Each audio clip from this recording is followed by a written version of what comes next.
With the release of Destiny 2 The Final Shape, Bungie is going to be nerfing Well of Radiance extremely hard. They're reducing the healing by half, basically allowing Well to heal you at the same rate as Resto 2 now, and they're going to be cutting the damage resistance that Well used to give you down from 40% flat to 20% versus non-boss enemies and only 10% versus bosses. This is massive for the survivability meta. For the last 5 or 6 years, every single fire team has been relying on Well, and this is no longer just going to be a one-size-fits-all solution. Quickly, we have a Discord, and there's people in there that want to play Destiny with you. Yes, you. Join now if you're interested. It would mean a lot to me. Thanks. Today, I wanted to talk about a build that is potentially going to be able to withstand some of those nerfs and make it easier on yourself and your fire team to survive in those situations in which you would have just been okay with Well. Stasis Titan is seeing massive reworks, and so is Stasis as a whole. With the inclusion of Frost Armor into the Stasis class, which is basically just a substitute for Woven Mail,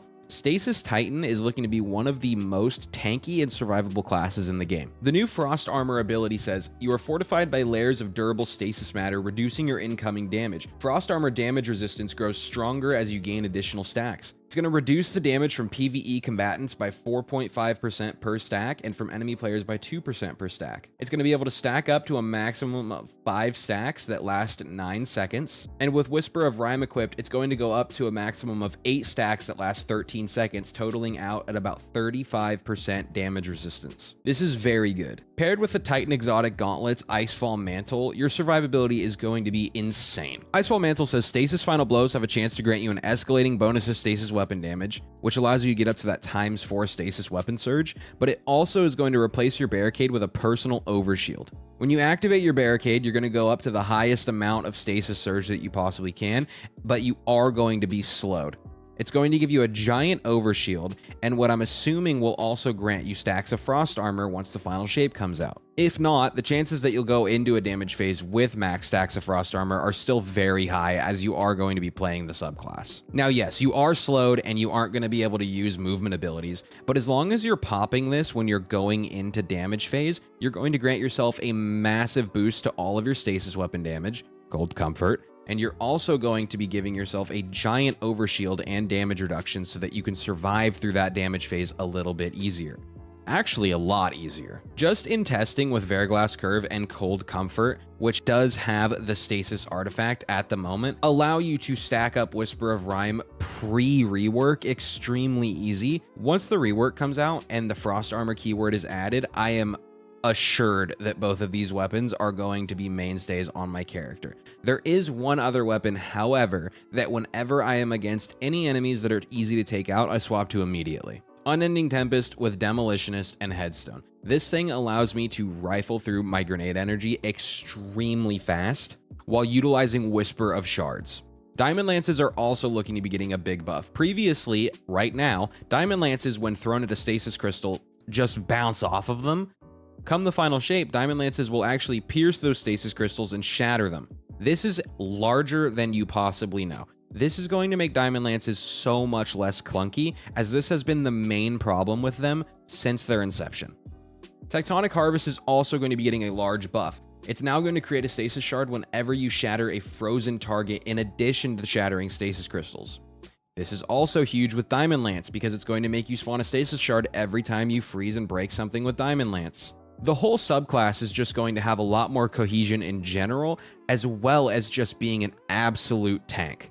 I am sad that we're going to miss out on both of these artifact mods next season. However, I do truly believe that Stasis has the ability to contend for one of the tankiest classes in the entire game, especially with Banner getting nerfed and especially with Solar getting nerfed. The fact that Icefall Mantle provides you with a ×4 surge buff, with Cold Comfort already being in the running for one of the best rockets in the entire game, is also just a win-win situation. It would be a lot harder for me to recommend something like this if we didn't have such a great DPS option in our power slot, but because of the fact that we do, it's a super easy recommend. I mean, it's really a no-brainer. Going over some of the other changes that they're going to be making to Stasis, we've already gone through the Tectonic Harvest and we've already gone through the Whisper of Rhyme reworks. However, They're going to be adding Whisper of Chill, which is going to make stasis weapon final blows have a chance to create a stasis shard. This is massive for guns like Unending Tempest as well as Verglass Curve. On top of that, Whisper of Chains is getting a rework. It's now going to grant you a chance to create a stasis shard when defeating a target while you have 1 or more stacks of frost armor. This is also huge because in tandem with Whisper of Chill, this basically is going to allow you to guarantee yourself a stasis shard every time that you get a kill, as long as you're using a stasis weapon and have frost armor, which should always be the case when you're playing stasis. Whisper of Fractures is now going to grant you a stack of frost armor whenever you shatter any frozen target with a melee attack. This is good. However, with the long cooldown that we have on our Shiver Strike on Titan, this isn't going to see that much play on Titan. I feel like this is definitely more of a hunter fragment now. Whisper of Torment is going to be getting a big buff. This is the one that allowed you to get grenade energy when you took damage. It is now going to make it to where if you have frost armor, it's going to increase the energy that you gain. This is pretty cool as it is going to play more into that tank frontline fantasy. You are going to be guaranteeing yourself quite a bit more energy, a whole extra 5%. That is a lot and it will stack up.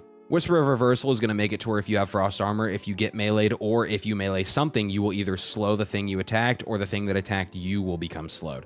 This is pretty cool. It's essentially frost armor from WoW. This is a large play into the hunter aspect that allows you to grant yourself class ability energy when you slow things. This is pretty cool. However, I don't think it's going to see much play on Titan. But the big one that is going to see the most use is that they are doubling the damage of shattering a stasis crystal. This is a lot. Shatter damage in general on the target and the damage that comes off of shattering a stasis crystal being doubled are huge. This is going to increase the damage of the super as well as just general gameplay by literally double. This is a lot for every instance in which you were already using stasis. And with all these reworks, I mean, they just kind of added icing onto the cake. This is a lot more than I thought we were going to get. I definitely was not expecting this line of text right here. All in all, as much as Stasis has seemed like an extremely cope build for the last however long, I genuinely think that come Final Shape, Stasis Titan is going to become very strong, especially for any sort of content in which you just need to have a tank. We saw this a lot with Pantheon with Nezarec. We saw a lot of teams having somebody just focus all of Nezarec's aggro and having somebody that could survive through that, which for Pantheon was usually a Strand Titan, is a big deal. So in Final Shape, if we have an encounter that requires somebody to be a tank and we have these new weapons that can be focused healing weapons and we can have a tank and a healer for most encounters, I mean, this seems like the perfect build to me. Ursa Furiosas are great for frontlining and they are going to come into play a lot during the Final Shape. But if you're not the Ursa Titan, this is a great way to guarantee your own survival. Thanks for watching. I hope you guys have a great rest of your day. Remember to subscribe if you want to see some more stuff. Like I said in the last one, we are going to start focusing most of our effort onto pumping out as much YouTube content as possible. Peace.